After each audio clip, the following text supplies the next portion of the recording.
جنازہ ہو گیا، اللہ کے رسول تشریف لے گئے، ابھی لحد تیار ہونے میں دیر تھی، حضور بیٹھ گئے اور آپ نے لمبا خطبہ دیا، کسی دن وہ بھی بیان کروں گا، براج میں آج میں رضی اللہ عنہ۔ حضور نے فرمایا جب موت کا وقت آتا ہے اس وقت فرشتوں کی ایک پوری گارد آتی ہے۔ ہم لوگ سمجھتے ہیں ایک ہی ملک الموت ہے، روحیں قبض کرتا، اس سے آگے لوگوں نے پھر ایک ردہ رکھ لیا کہ جب ایک ملک الموت ساری زمین پر اتنے جہان پر گھومتا اور سب کی جانیں نکالتا تو حضور اگر حاضر ناظر ہو جائیں پھر کیا؟ یہ ہمارے دوست کہتے ہیں یہ بات ہی غلط ہے۔ ایک ملک الموت کب جانے قبض کرتا، بے شمار فرشتے ہیں اس کے مدد، وہ انچارج ہے محکمے کا، اس کے تحت تتوفاہم الملائکہ، بے شمار فرشتے۔ تو اللہ کے رسول نے فرمایا پورا دستہ، ایک انسپیکٹر ہوتا اس کے ماتحت سپاہی ہوتے، وہ آ کر اتنی دور بیٹھ جاتے ہیں جہاں تک مردے کی نظر جاتی ہے، وہ نہیں قریب آتے، باقی سب سپاہی بیٹھ جاتے ہیں، یہ انچارج آتا، اگر وہ نیک ہے اس کے پاس جنت کا خوشبو سے بسا ہوا رومال ہوتا، سنگاتا، اسے اللہ کا سلام کہتا اور کہتا چل اپنے رب کی طرف، تیرا رب تجھ سے خوش ہے، تو اس سے خوش ہے۔ خوشی خوشی اس کی روح روانہ ہو جاتی۔ برا جو ہے نا ڈراؤنی شکلیں جیسے ہتھکڑیاں ہوتی ہیں پولیس کے پاس، جو برا مردہ اس کے لیے جو فرشتے ہی آتے ہیں نا اس سے اسے پتہ چل جاتا ہے کہ میرا انجام اب کیسا ہے۔ مسکراتے چہروں کی بجائے ڈراؤنی شکلیں، بدبودار رومال، غضب آلود نگاہیں، وہ چھپتی پھرتی پھر روح نکالتے مار مار، اور اسی وقت جب وہ رومال میں اس کو لپیٹتا دوسرے سپاہی آگے آ جاتے ہیں، اس سے وہ وصول کر لیتے ہیں، نیک روح سے لے کر جاتے ہیں۔ اللہ کے رسول صلی اللہ علیہ وسلم فرماتے جہاں جہاں سے گزرتے ہیں خوشبو پھیلتی جاتی اور ساری مخلوق کہتی ہے مرحبا، مبارک ہے تیرا آنا یار، تو نے ہم سب کو نا معطر کر۔ اور اگر برا تو بدبودار رومال، بدبو پھیلتی اور سارا جہان لعنت کرتا کہ تو کیسی منحوس روح ہے، ہمارا دماغ ہی خراب کر۔ آسمانوں پر جاتے ہیں، پھر وہاں اجازت مانگتے ہیں کہ دروازہ کھولا جائے، کھولتے جاتے ہیں نیک کے لیے، 7 آسمان پر کے اللہ کی عدالت میں لے جاتے ہیں، حکم ہوتا ہے کہ اس کا سارا جو ہے نا اندراج وہ علیین میں کر دو۔ جو علیین سجین مشہور ہے کہ کوئی 2 جگہ جہاں روئے رہتی، غلط بات ہے، علیین سجین صرف آفس ہے، دفتر ہے، وہاں نیک لوگ جو ان کا اندراج ہو جاتا ہے کہ یہ شخص فوت ہو گیا، اس کی پوری کتاب جو زندگی تھی وہ بھی جمع کرا دی جاتی ہے کہ یہ اس کا سارا ریکارڈ ہے۔ دوبارہ حکم ہوتا ہے کہ زمین میں سے میں نے اس کو پیدا کیا، وہیں لے جاؤ، زمین سے ہی دوبارہ اس کو پیدا، وہ روحیں واپس آ جاتی ہیں پھر اسی قبر کے طرف۔ برے کی روح لے کر جاتے ہیں، جب حضور صلی اللہ علیہ وسلم فرمایا اللہ کہتا نہ آسمان کے دروازے نہ کھول، میرے دربار میں نہ دفع کرو، گار دو، اس کو 7ویں زمین کے نیچے پھینک دو، وہاں ہی رہے، وہاں سے نکالیں۔ لمبی حدیث ہے جو حضرت سے براج نے آپ کو، نیک لوگوں کی روحیں خوشی میں ہوتی ہیں، کیسی پاک زندگی ان کی۔ حدیث پاک میں آتا ہے سنن ابن ماجہ کے، جب اس کو فرشتے آ کر حساب کے لیے کہتے ہیں نا کہ جواب دو انسانوں، تو منظر دکھایا جاتا ہے سورج غروب ہونے کا۔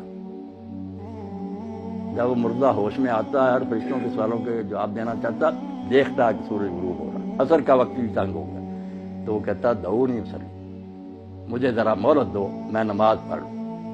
وہ کہتے ہیں اللہ وہ یاد تو اسے کیا حساب لینا جس کو اس وقت بھی نماز یاد، مگر یہ حال ان کا ہی ہے نا جو زندگی میں نمازی رہے، جن کو یہاں کبھی خیال ہی نہیں آیا کہ نماز نامی شاید بھی مسلمان کا کوئی کام ہے، انہوں نے وہاں نماز کو کیا یاد کرنا۔ یہ سچا مومن اس وقت کہتا ہے دیکھتے ہوئے کہ سورج جا رہا، تو کہتا ہے یار سوالوں کے جواب دوں گا میں، پہلے مجھے نماز پڑھ، بڑا خوش ہوتے ہیں۔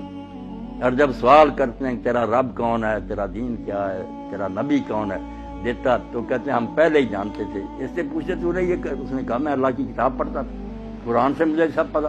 تو کہتے ہیں ہمیں تیرے بارے میں یہی توقع ہے، سو جا، جیسے دلہن آرام سے سوتی ہے، اور روزانہ پھر اس کو جنت کا مقام دکھایا جاتا، ہر روز پردے ہٹا کے صبح شام وہ دیکھتا ہے کہ آخرت میں میرے لیے یہ تیار خوشیاں، جیسے مہمان خانے میں ریسٹ ہاؤس میں بیٹھے نا، وہاں دیکھتا ہے کہ میرے لیے یہ انعام ہے، خوشیاں ہی خوشیاں۔ اور دوسرے کو صبح شام جہنم دکھائی جاتی، جیسے پھانسی گھاٹ دکھایا جاتا کہ یہ ہے تیرے لیے اب پھانسی گھڑے میں پڑنے، وہ بیچارہ پہلے ہی مرتا، مرنے سے پہلے روز مرتا ہے کہ یہاں میں جانے والا ہوں۔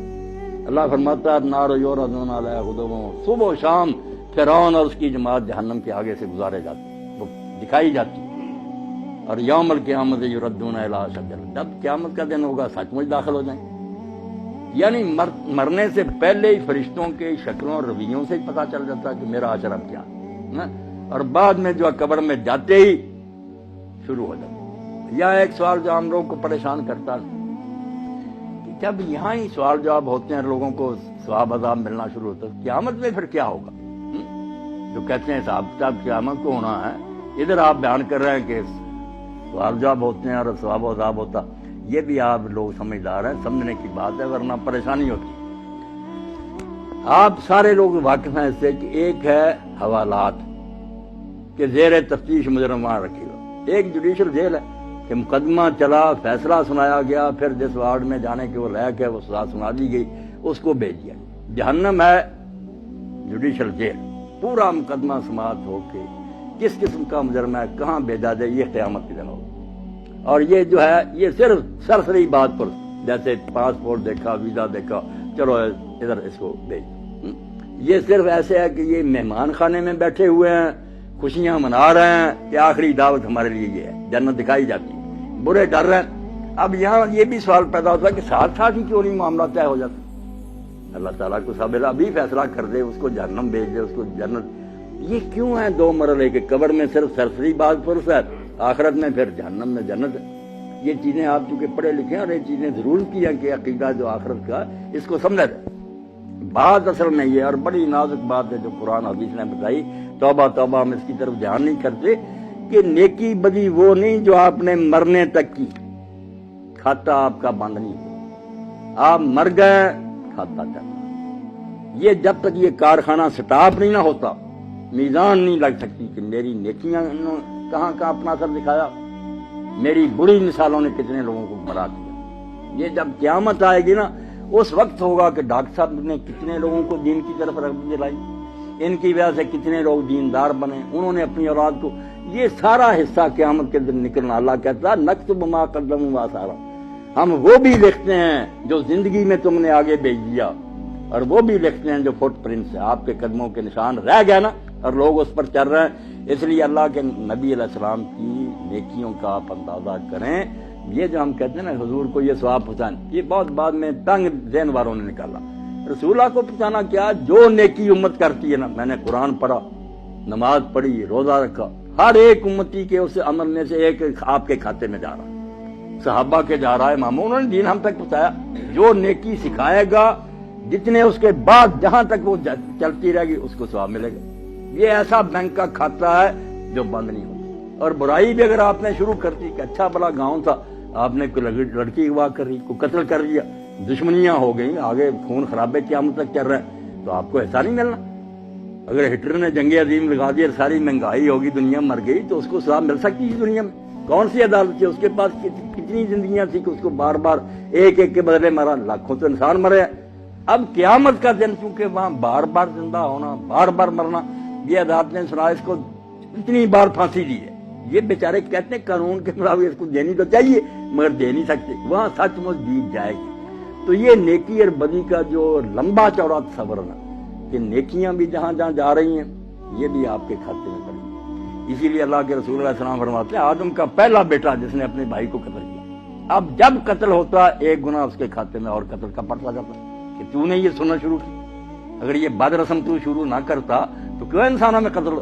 اب جب تک قیامت نہیں آتی آپ سمجھ گئے کہ کھاتا نہیں پتا چل سکتا کہ اس کی نیکیاں کتنی بنی، برائیاں کتنی بنی۔ اس لیے محتاط رہنا چاہیے کہ میں اپنے طرز عمل سے کہیں اولاد کو گمراہ نہ کر لوں، میرے دوست نہ بگڑ جائیں، میرا خطبہ سننے والے نہ، میں مر جاؤں گا مگر میرے گناہ کی جو گٹھڑی ہے یہ بھاری ہوتی جائے گی۔ کوشش کروں کہ میں اچھی مثال قائم کروں تاکہ اس پر لوگ چلیں، تو میرے مرنے کے بعد بھی وہ ثواب مجھے پہنچتا رہے۔ اس لیے اس کے سوا کوئی چارہ نہیں کہ جاتے وقت صرف سرسری کاغذات دیکھے جائیں، ان کو مہمان خانے میں ٹھہرا دیا جائے، ان کو حوالات میں بند کر دیا جائے، اور انتظار کریں آخری عدالت کا کہ جب آخری عدالت آئے گی پھر ہاتھ پاؤں بولیں گے، فرشتے گواہی دیں گے، زمین بولے گی، سارا تیرے نیکی بری کا کچا چٹھا آ جائے گا، جنت دوزخ کا فیصلہ اس وقت ہوگا۔ اور جنت دوزخ بھی کوئی ایک نہیں۔ اب جنت کا نبی علیہ السلام نے فرمایا کہ تم سمجھو بس جنت میں چلے ایک برابر ہے، وہاں 100 درجہ ہے جنت۔ ہم دیکھتے ہیں نا کہ بینک بنے اتنی منزل، 100 منزل، اور منزل بھی اتنی دور۔ فرمایا یہ زمین ہے، جتنی دور آسمان ہے وہاں دوسری جنت، اتنی دور ہی پھر تیسری جنت۔